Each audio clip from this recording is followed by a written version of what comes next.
Hello student, स्वागत है आप सभी का आपके अपने चैनल में। बहुत सारे लोगों के कमेंट्स आ रहे थे कि सर हमको बीए फर्स्ट ईयर के प्रथम सेमेस्टर का समाजशास्त्र के जो इंपॉर्टेंट क्वेश्चंस हैं वो कंप्लीट करवा दीजिए, वो बता दीजिए कि वो कौन से क्वेश्चंस हैं जो हमें याद करने हैं या जो हमारे एग्जाम में सबसे ज़्यादा आने वाले हैं। आज की वीडियो में हम बात करने वाले हैं टॉप 10 मोस्ट इंपॉर्टेंट क्वेश्चन जो रिपीटेडली आपसे एग्जाम में पूछे जाते हैं एंड इस बार आपके प्रथम सेमेस्टर के समाजशास्त्र के एग्जाम्स में पूछे जाने वाले हैं। क्वेश्चन पेपर भी बहुत जल्द हम लेकर के आने वाले हैं कि फर्स्ट ईयर का प्रथम सेमेस्टर के कई सारे यूनिवर्सिटियों में ऑलरेडी आपके पेपर्स हो चुके हैं, उसको भी हम जल्द ही आपके साथ ऐड करने वाले हैं। वो क्वेश्चन पेपर भी आप देख लीजिए कि किस तरह से क्वेश्चंस आपसे एग्जाम में पूछा गया है। तो प्रथम सेमेस्टर का जो है सोशियोलॉजी का पेपर हम कंप्लीट करवाने वाले हैं। इसमें टॉप 10 क्वेश्चंस मोस्ट पॉइंट जो है वो बताने वाले हैं। तो देखो, सबसे पहला क्वेश्चन जो हम बात करने वाले हैं, इस क्वेश्चन का नाम है, क्या कह रहा है इस क्वेश्चन कि समाजशास्त्र को परिभाषित कीजिए तथा इसके विषय क्षेत्र की विवेचना कीजिए। क्या करना है? समाजशास्त्र को परिभाषित करना है और इसके विषय क्षेत्र की विवेचना करना है। ये हमने पहला चैप्टर जो आपको बताया हुआ है, first unit BA first year के प्रथम सेमेस्टर का पहला यूनिट जो हम आप कंप्लीट करवा रहे हैं, उसमें समाजशास्त्र के बारे में बात किया गया है कि समाजशास्त्र क्या है, ये इस पे विद्वानों ने अपनी क्या क्या राय रखी है, विद्वानों ने इसको कितने पार्ट्स में बांटा है, इसके विषय क्षेत्र क्या है, इसके अंदर कौन कौन से सब्जेक्ट समाहित होते हैं, अन्य विज्ञानों से इसका संबंध क्या है, बहुत कुछ इसके बारे में हमने डिस्कस किया हुआ है। लगभग जो पेपर आपका है ये 22 मिनट की हमारी वीडियो है, जिसमें आपको एक एक टॉपिक कवर होने वाला है कि समाजशास्त्र क्या है, कैसे है, इसका विषय क्षेत्र क्या है, कौन सा फील्ड है, मतलब पूरा डिस्कस किया गया है। तो आप जाकर के वो वीडियो देख सकते हैं, ऑलरेडी चैनल पे अपलोडेड है। आओ देखते हैं सेकंड क्वेश्चन की तरफ। सेकंड क्वेश्चन जो हमारा होने वाला है मोस्ट पॉइंट, वो है सामाजिक स्तरीकरण से आप क्या समझते हैं। समाज में एक स्तर बनाया गया है, एक लेवल बनाया गया है, ये मिडिल क्लास है, ये हाई क्लास है, ये लोअर क्लास है, ये जो है एकदम से लोअर क्लास है, मतलब कई सारे क्लास में बनाया गया है। उससे पहले हमने देखा था समाज को स्तरीकरण करने की जाति धर्म की व्यवस्था थी, जो है ब्राह्मण, क्षत्रिय, शूद्र, वैश्य, इस तरह से बांटा हुआ था 4 भागों में। उससे पहले और भी तरह की व्यवस्था है, धर्म के आधार पर स्तरीकरण किया गया। तो सामाजिक स्तरीकरण क्या होता है, सामाजिक स्तरीकरण से क्या आशय है, भारतीय समाज में स्तरीकरण के कौन कौन से आधार है, भारत में आपको किस किस आधार पर लगता है कि लोगों को बांटा गया है, लोगों को स्तरीकृत किया गया है, तो आपको इस बारे में बात करनी है। ये वीडियो भी ऑलरेडी अपलोडेड है, आप चैनल पे विजिट करो, जाकर के आप ये वीडियो देख सकते हैं कि सामाजिक स्तरीकरण क्या है, इससे क्या आशय है, इसके बारे में आपको समझना है। ओके, आगे बढ़ते हैं अगले क्वेश्चन की तरफ। अगला क्वेश्चन आपके सामने दिख रहा है, तीसरे नंबर का क्वेश्चन। ये क्या कह रहा है तीसरे नंबर का क्वेश्चन कि परिस्थिति को परिभाषित कीजिए, प्रदत्त व अर्जित परिस्थिति में अंतर क्या है। परिस्थिति यानी कि आपकी पोजीशनिंग क्या है, आपको लोग किस नजरिया से देखते हैं, वो कहलाता है आपकी परिस्थिति। इस पर स्थिति को परिभाषित करना है कि क्या होता है। और प्रदत्त और अर्जित परिस्थिति में अंतर बताइए। देखो, प्रदत्त और अर्जित में मैं थोड़ा सा आपको डिफरेंशियल भी यहाँ पर समझा देता हूँ। प्रदत्त मतलब जो आपको जन्म के आधार पर मिली हुई है आपके फोर फादर्स से, कि आपके पेरेंट्स, आपके फोर फादर्स ऐसे थे, तो उस आधार पर आपको कुछ चीज़ें मिल जाए, जो मिली हुई हो, उसको कहते हैं क्या, प्रदत्त। और दूसरी चीज़ है अर्जित, यानी कि आपने अपने टैलेंट के बल पर, आपके स्किल्स के बल पर, आपके हार्डवर्क के बल पर, अपने मेहनत के बल पर आपने अपना खुद का मुकाम बनाया हुआ है। ये कहलाएगा वो स्थिति जो आपने खुद अपने दम पर क्रिएट किया हुआ है, वो कहलाएगा आपकी अर्जित परिस्थिति। तो इस तरह से इन दोनों में क्या डिफरेंस है, क्या अंतर है, ये सारी चीज़ों के बारे में डिस्कस करना है। ऑलरेडी वीडियो बन चुकी है, आप जाओ चैनल पे विजिट करो, ये वीडियो भी आप देख सकते हो। ओके, और ये बहुत इंपॉर्टेंट क्वेश्चन है, रिपीटेड आपसे एग्जाम में पूछे जाने वाले क्वेश्चन है। अगला क्वेश्चन देख लेते हैं, फोर्थ नंबर का क्वेश्चन।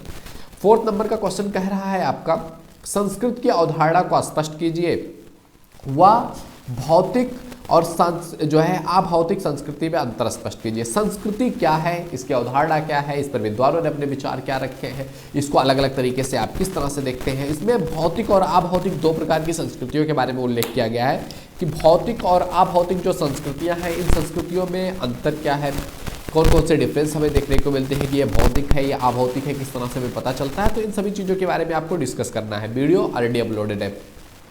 अगला क्वेश्चन देख लेते हैं, फिफ्थ नंबर का क्वेश्चन। ये क्या कह रहा है, धर्म से क्या अभिप्राय है। क्या कह रहा है, धर्म से हमारा क्या अभिप्राय है, इसके उत्पत्ति के प्रमुख सिद्धांतों के बारे में बात करना है। कि पहले बात करना है कि व्हाट इज द रिलीजन, धर्म क्या है, इससे हम क्या समझते हैं, विद्वानों ने इस पर अपना विचार क्या दिया हुआ है।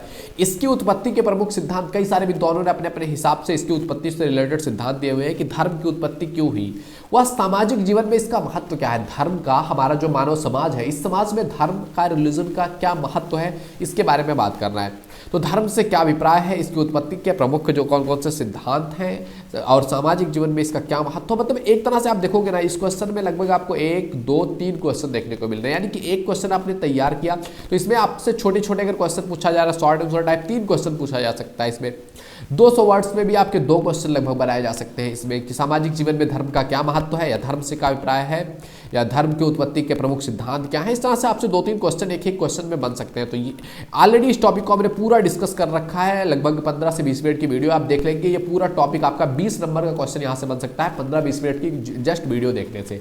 ओके, तो जा करके आप ये वीडियो भी देख सकते हैं, ऑलरेडी अपलोडेड है। आओ अगला क्वेश्चन की तरफ बढ़ते हैं। अगला क्वेश्चन है आपके सामने 6 नंबर का क्वेश्चन। ये क्या कह रहा है कि एजुकेशन का क्या अर्थ है, शिक्षा का क्या अर्थ है, इसके बारे में बताना है कि what is the meaning of education. इस पर विद्वानों ने अपनी क्या राय रखी है कि एजुकेशन को उन्होंने किस तरह से परिभाषित किया हुआ है, और इसका महत्व को स्पष्ट कीजिए कि जो एजुकेशन है, शिक्षा है, इसका महत्व क्या है, हमारे जीवन में इससे क्या इम्पैक्ट पड़ता है, उसके बारे में आपको डिस्कस करना है। मतलब पूरी तरह से इसके बारे में आपको एक्सप्लेन करना है।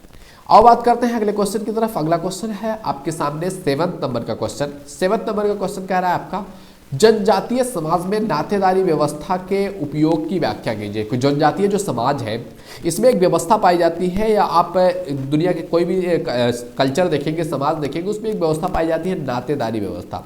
आपने भी अपने इधर देखा होगा नातेदारी व्यवस्था, नाते ये नात है, ये रिश्तेदार है। तो नातेदारी व्यवस्था का क्या है, इसके बारे में बात करना है।